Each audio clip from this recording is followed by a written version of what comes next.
Body के अंदर हमारी जितनी इन्फॉर्मेशन मौजूद है वो हमारे सेल के अंदर न्यूक्लियस के अंदर हेरिडेटरी मटेरियल के फॉर्म में मौजूद होता है या क्रोमैटिन की फॉर्म में मौजूद होता है। अब जब हमारी बॉडी को प्रोटीन की नीड होती है, किसी भी रिएक्शन की नीड होती है, तो उसको जो है वो उसके लिए इन्फॉर्मेशन चाहिए होती है। वो इन्फॉर्मेशन उसी क्रोमोसोम में से आती है। अब ये इन्फॉर्मेशन उस क्रोमोसोम में कैसे आती है? मैसेंजर आरएनए या एमआरएनए जो होता है वो न्यूक्लियस के अंदर जाता है। न्यूक्लियस के अंदर जो है वो डीएनए के पर्टिकुलर पार्ट से वो इन्फॉर्मेशन कॉपी करता है और वो इन्फॉर्मेशन कॉपी करने के बाद वो एमआरएनए या मैसेंजर आरएनए साइटोप्लाज्म में आता है और साइटोप्लाज्म में आने के बाद कोडॉन की हेल्प से ये अमाइनो एसिड के अंदर कन्वर्ट हो जाता है। अब ये अमाइनो एसिड जो है वो पर्टिकुलर होते हैं हर कोडॉन के लिहाज से और ये अमाइनो एसिड जो है वो फर्दर आपस में ज्वाइन होकर प्रोटीन का स्ट्रक्चर बनाते हैं। हमारी बॉडी के अंदर जितनी भी लाइफ प्रोसेसेस होते हैं वो सारे प्रोटीन पे डिपेंड करते हैं। हमारे यूनिवर्स में तकरीबन 300 टाइप के डिफरेंट अमाइनो एसिड्स मौजूद हैं, जिनमें से ह्यूमन बॉडी के अंदर सिर्फ 20 अमाइनो एसिड्स मौजूद हैं। अब अमाइनो एसिड जो है वो प्रोटीन का मोनोमर होता है। अब अमाइनो एसिड के स्ट्रक्चर की बात करें तो इसके अंदर सेंटर के अंदर कार्बन डाइऑक्साइड होता है और वो कार्बन डाइऑक्साइड जो है वो कार्बोक्सिलिक एसिड यानी COOH से जुड़ा होता है और दूसरी साइड पर वही कार्बन जो है वो NH2 से ज्वाइन हुआ होता है और तीसरी साइड पे वो हाइड्रोजन से और चौथी साइड पे वो एक R चेन से या कार्बन की चेन से ज्वाइन हुआ होता है। अब ये जो अमाइनो एसिड है ये एक दूसरे से जो है वो R चेन के बेसिस के ऊपर डिफ्रेंशिएट करता है। मतलब जैसे R चेन डिफरेंट होगी जिस अमाइनो एसिड में, दूसरे अमाइनो एसिड में वो अलग तरह से होगी। इस तरह जो है वो इनके अंदर जो वेरिएशन आती है। अब अमाइनो एसिड के स्ट्रक्चर के अंदर वो कार्बन जो कार्बोक्सिलिक एसिड और NH2 से जो है वो ज्वाइन हुआ उस कार्बन को हम अल्फा कार्बन कहते हैं। अब हमारी बॉडी के अंदर टोटल 20 तरह के अमाइनो एसिड्स हैं। अब इसमें प्रोलीन जो अमाइनो एसिड उसका नाम है प्रोलीन। ये प्रोलीन जो है वो इसके अंदर एक एक्सेप्शन है। वो एक्सेप्शन क्या है कि इसके अंदर जो है वो सेकेंडरी अमाइन ग्रुप होता है।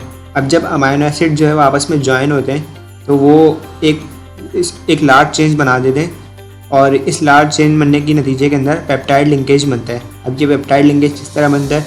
एक अमाइनो एसिड का कार्बोक्सिलिक एसिड और दूसरे अमाइनो एसिड का NH2 ये आपस में मिलकर बॉन्ड बनाता है और इसके नतीजे में वाटर रिलीज़ होता है और जब ये दो अमाइनो एसिड जो है आपस में ज्वाइन हो तो ये आपस में पेप्टाइड लिंकेज बनाते हैं या पेप्टाइड बॉन्ड बनाते हैं। COOH में से OH रिलीज होगा, NH2 में से जो है वो H रिमूव होगा, तो OH और H मिला के वाटर रिमूव हो गया और बाकी COO और NH ये आपस में जो है वो बॉन्ड बना लेंगे। अब प्रोटीन जब अपना स्ट्रक्चर बना रहा होता है तो वो प्राइमरी, सेकेंडरी और टर्शियरी इस तरह के स्ट्रक्चर्स बनाता है। प्रोटीन के जो सेकेंडरी स्ट्रक्चर होता है उसकी फर्दर तीन टाइप्स होती हैं। एक इसमें लूप होता है और नंबर 2 के ऊपर अल्फा हेलिक्स और नंबर 3 पे बीटा शीट्स। अब प्रोलीन जो अमाइनो एसिड है जिसकी एक्सेप्शन की भी बात की थी हमने, तो वो प्रोलीन जो है वो एक काम और करता है। वो ये करता है कि जो प्रोटीन का सेकेंडरी स्ट्रक्चर है इसके अंदर जो 3 टाइप्स मैंने बताई, लूप, अल्फा हेलिक्स और बीटा शीट्स, तो ये प्रोलीन अमाइनो एसिड जो है वो अल्फा हेलिक्स बनने के अंदर रुकावट पैदा करता है। मतलब ये अल्फा हेलिक्स बनने नहीं देता। अल्फा हेलिक्स जो है वो एक स्प्रिंग टाइप का स्ट्रक्चर होता है प्रोटीन के अंदर। इसी तरह प्रोलीन जो है वो हमारी बॉडी के अंदर जो कोलेजन होता है, जो कि कोलेजन जो है वो हमारी हड्डियों या कैल्शियम के अंदर मौजूद होता है, उसके अंदर ये प्रोलीन मौजूद होता है कोलेजन के अंदर। और कोलेजन क्या काम करते हैं? कोलेजन जो है वो हमारी हड्डियों में, बोन्स में मौजूद होते हैं। ये इस तरह काम करते हैं जैसे एक बिल्डिंग के अंदर कोई सरिया काम करते हैं ना, उसको सपोर्ट देने के लिए। इसी तरह कोलेजन भी जो है वो बोन्स को या कैल्शियम के अंदर जो है वो सपोर्ट का काम करते हैं। अब एक और यहाँ पे एक्सेप्शन है, एक और अमाइनो एसिड होता है, उसको बोलते हैं हम लोग सेलिनोसिस्टीन। ये अमाइनो एसिड 21 है। वैसे तो हमारी बॉडी के अंदर 20 अमाइनो एसिड्स होते हैं, लेकिन ये अमाइनो एसिड जो है वो ये थोड़ा डिफरेंट है। इसको एबनॉर्मल अमाइनो एसिड समझ लें। जैसे हमारी बॉडी के अंदर 20 अमाइनो एसिड्स के अंदर एक अमाइनो एसिड है, उसका नाम है सिस्टीन। यह अमाइनो एसिड जो होता है इसके अंदर जो सल्फ़र मौजूद होता है। इसकी pK3 वैल्यू 8.3 होती है।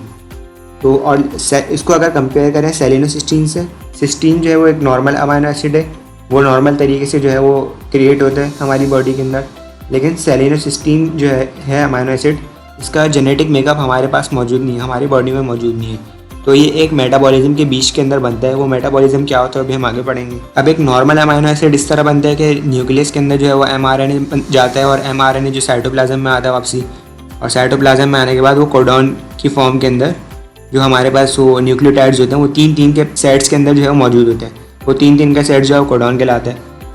जैसे for example adenine, thymine, cytosine, ये 3 जो है वो मिला के एक सेट बना और इस एक सेट को हमने एक कोडॉन बोल दिया। अब इस कोडॉन का जो है एक पर्टिकुलर अमाइनो एसिड हमारी बॉडी में मौजूद होगा। तो इस तरह जो हमारी बॉडी के अंदर जो है वो 20 अमाइनो एसिड्स इस तरह बनते हैं।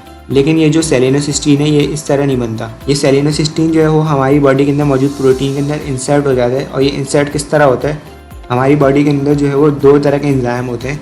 एक का नाम होता है परऑक्सीडेसिस और दूसरे का नाम होता है रिडक्टेसिस।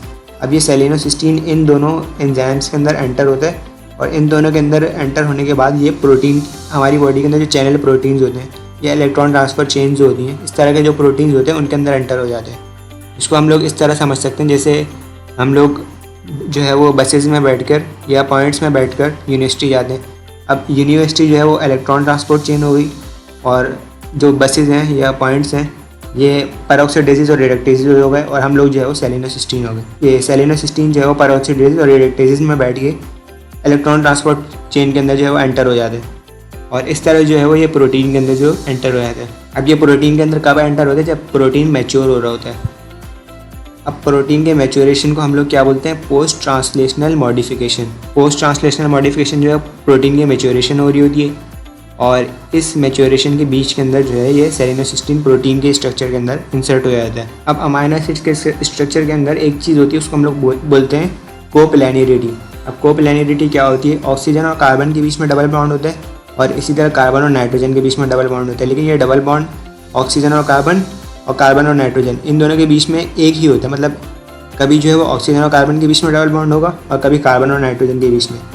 तो ये दोनों जो है वो आपस में अल्टरनेटली शिफ्ट होते रहते हैं। जैसे बेंजीन के स्ट्रक्चर में जो है एक बॉन्ड मूव होता रहता है, इसी तरह इन दोनों के अंदर अभी बॉन्ड आपस में मूव होता रहता है। तो इस मूवमेंट ऑफ बॉन्ड को जो हम लोग कोप्लेनरिटी कहते हैं। और इसी तरह जो है वो कार्बन और नाइट्रोजन के बीच में जब जिस टाइम डबल बॉन्ड आता है तो उस टाइम को जो है या उस पोजीशन को जो है हम लोग सेमी रिजिड बोलते हैं। कार्बन और नाइट्रोजन के बीच में जो डबल बॉन्ड होता है उसको हम सेमी रिजिड बोलते हैं। अब हमारे पास जो है वो अमाइनो एसिड्स को हम लोग 4 टाइप्स में डिवाइड कर सकते हैं। नंबर 1 जो है वो non polar side chain, number 2 अनचार्ज polar side chain, number 3 acidic side chain और नंबर 4 बेसिक साइड चेन। अब इन चारों को जो है वो थोड़ा डिटेल में पढ़ते हैं।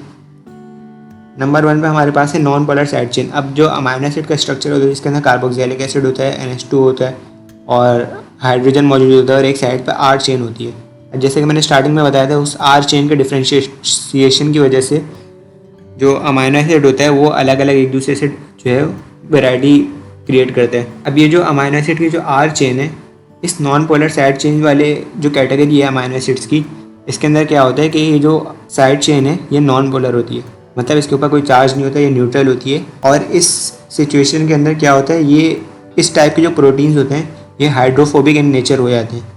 हाइड्रोफोबिक इन नेचर का मतलब क्या है कि ये जो है वो वाटर से अगेंस्ट जाते हैं। अब इस तरह के अमाइनो एसिड हमारे पास टोटल 9 तरह के होते हैं। 20 अमाइनो एसिड में से 9 अमाइनो एसिड ऐसे हैं जो हाइड्रोफोबिक हैं, जिनकी साइड चेन जो है वो नॉन पोलर होती है। अब जब हमारे पास प्रोटीन का 3D स्ट्रक्चर बन रहा होता है तो ये अमाइनो एसिड्स क्या करते हैं, ये हाइड्रोफोबिक अमाइनो एसिड्स प्रोटीन की स्ट्रक्चर के इन साइड चले जाते हैं। लेकिन अगर जो है वो प्रोटीन हमारे सेल मेम्ब्रेन की तरफ मौजूद हो या सेल मेम्ब्रेन के ऊपर मौजूद हो तो ये पूरा सिस्टम जो है ये उल्टा हो जाता है। उसके अंदर क्या होता है कि ये जो हाइड्रोफोबिक अमाइनो एसिड हैं ये प्रोटीन के स्ट्रक्चर में बाहर की तरफ आ जाते हैं और हाइड्रोफिलिक इन साइड चले जाते हैं। और ऐसा इसलिए होता है क्योंकि हमारी जो सेल मेम्ब्रेन है वो हाइड्रोफोबिक इन नेचर होती है। अब दूसरी टाइप जो होती है अमाइनो एसिड्स की उसको हम बोलते हैं अनचार्ज पोलर साइड चेन। इनके ऊपर भी जो है वो नेट चार्ज 0 होता है, लेकिन इनके अंदर एक्सेप्शन है।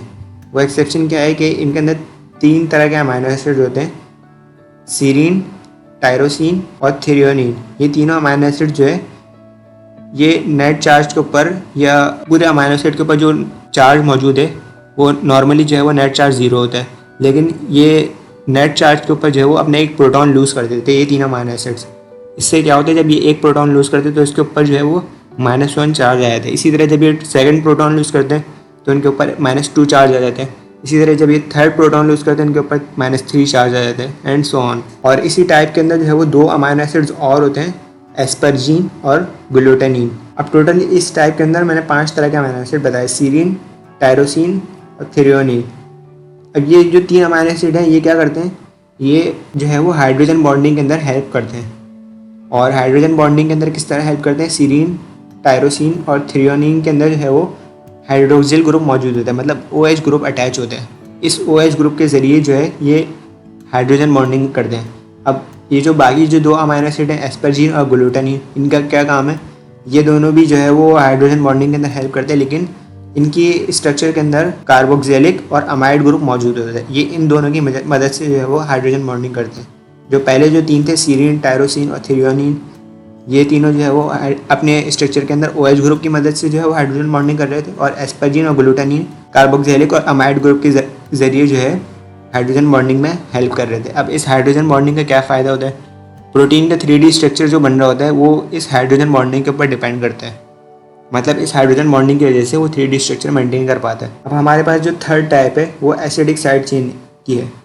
अब इसके अंदर क्या होता है, ये जो इसके अंदर जो है वो कार्बोक्सिलिक एसिड जो मौजूद होता है COOH, ये जब वाटर के अंदर जाता है या नॉर्मल pH पे जाता है तो COOH में से H पॉजिटिव जो है वो ये रिलीज़ कर देता है। मतलब इस टाइप को हम लोग इस तरह समझ सकते हैं कि ये जो है वो प्रोटॉन डोनर होते हैं, ये वाली टाइप के अमीनो एसिड्स, और ये फिजियोलॉजिकल pH के ऊपर हम अपना H पॉजिटिव रिमूव कर देता है। अब फिजियोलॉजिकल pH क्या होती है? हमारी बॉडी के अंदर जो है वो 7.4 pH मौजूद होती है, और इसी को हम लोग जो है वो फिजियोलॉजिकल pH कहते हैं। अब हमारे पास चौथी टाइप जो अमीनो एसिड्स की आ जाती है वो आती है amino acid with basic side chain. पहली एसिडिक साइड चेन थी और ये दूसरी बेसिक साइड चेन है। इसमें क्या होता है?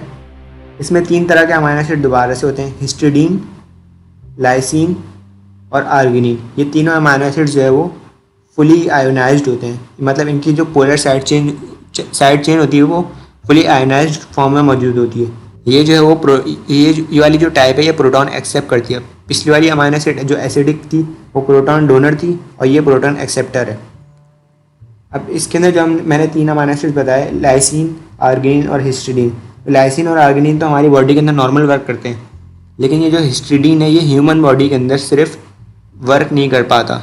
इसकी एक वजह है, हिस्टिडीन जो है वो उसकी pH जो है वो 7.4 होती है और ह्यूमन बॉडी की जो pH है वो भी 7.4 होती है, तो इसलिए इसके ऊपर जब नेट चार्ज होता है वो 0 होता है। इस वजह से जो है वो हिस्टिडीन सिर्फ ह्यूमन बॉडी के अंदर वर्क नहीं कर पाती। हो सकता है किसी और दूसरी स्पीशीज़ में ये वर्क करता हो, लेकिन हिस्टिडीन का एक फ़ायदा है हमारी बॉडी को। हमारी बॉडी के अंदर जो ब्लड मौजूद है उसके अंदर हीमोग्लोबिन होता है। अब हीमोग्लोबिन जो है वो ऑक्सीजन कैप्चर करता है। अब हीमोग्लोबिन ऑक्सीजन किस तरह कैप्चर करता है? वो हिस्टिडीन के हेल्प से जो है वो ऑक्सीजन कैप्चर करता है। अब हिस्टिडीन के अंदर एक प्रॉपर्टी होती है कि ये वीकली बेसिक है। वीकली बेसिक से क्या मुराद है? मतलब हमारी बॉडी के अंदर जो 7.4 pH है ये नॉर्मल से मतलब न्यूट्रल pH से थोड़ी सी ज़्यादा है, मतलब थोड़ी सी बेसिक है, इसको हम वीकली बेसिक कहेंगे। इसी तरह जो हिस्टिडीन है इसकी भी pH 7.4 है, मतलब ये भी थोड़ी वीकली बेसिक है। तो हिस्टिडीन की इस वीकली बेसिक प्रॉपर्टी की वजह से हमारे ब्लड के अंदर जो हीमोग्लोबिन होता है वो हीमोग्लोबिन इस हिस्टिडीन की प्रॉपर्टी को यूज़ करते हुए ऑक्सीजन कैप्चर करता है। तो हिस्टिडीन का जो है वो ये काम होता है।